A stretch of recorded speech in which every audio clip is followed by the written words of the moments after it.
మినుము రైతు గిలగిలలాడాడు, అలాగే వరి రైతు విలవిలలాడాడు.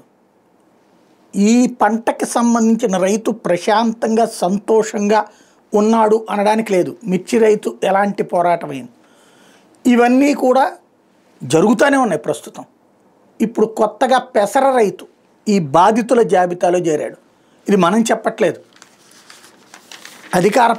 అధికార పత్రిక ఈనాడునే రాసుకొచ్చింది. పెసరకు దక్కని మద్దతు ధర, మార్కెట్ ద్వారా కొనుగోళ్లు నత్తనడకం సాగుతుండటంతో రబీ సీజన్లో సాగు చేసిన పెసరకు మద్దతు ధర దక్కడం లేదు.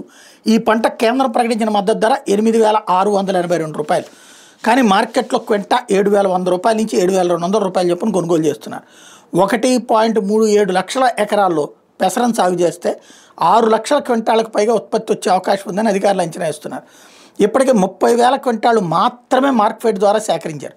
ప్రభుత్వ కొనుగోలు కేంద్రాలు ఆలస్యంగా తెరవడం, సాంకేతిక కారణాలతో మార్కెట్ ద్వారా కొనుగోళ్లు ఆలస్యమవుతున్నాయని చెప్తున్నారు. కూలీల కొరత కారణంగా రైతులు యంత్రాలతో నూర్పిడి చేయడంతో పెసల్లో మట్టి రాళ్లు వస్తున్నాయి. దీంతో యంత్రం ద్వారా జల్లెడ వేసిన తర్వాతే వాటిని కొనుగోలు చేస్తున్నారు. ప్రస్తుతం జల్లెడ వేసే యంత్రాలు తక్కువగా ఉండడం కూడా ఈ ఆలస్యానికి మరో కారణం. ఫలితంగా రైతులు తక్కువ ధరకే ప్రైవేట్ వ్యాపారులకు అమ్ముకుని నష్టపోతున్నారు.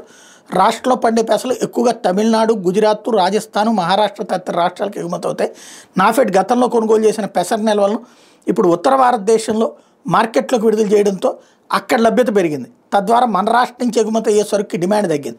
దీంతో ఇక్కడ క్వింటా 7,100 నుంచి 7,200 రూపాయలు చొప్పున కొనుగోలు చేస్తున్న పరిస్థితి.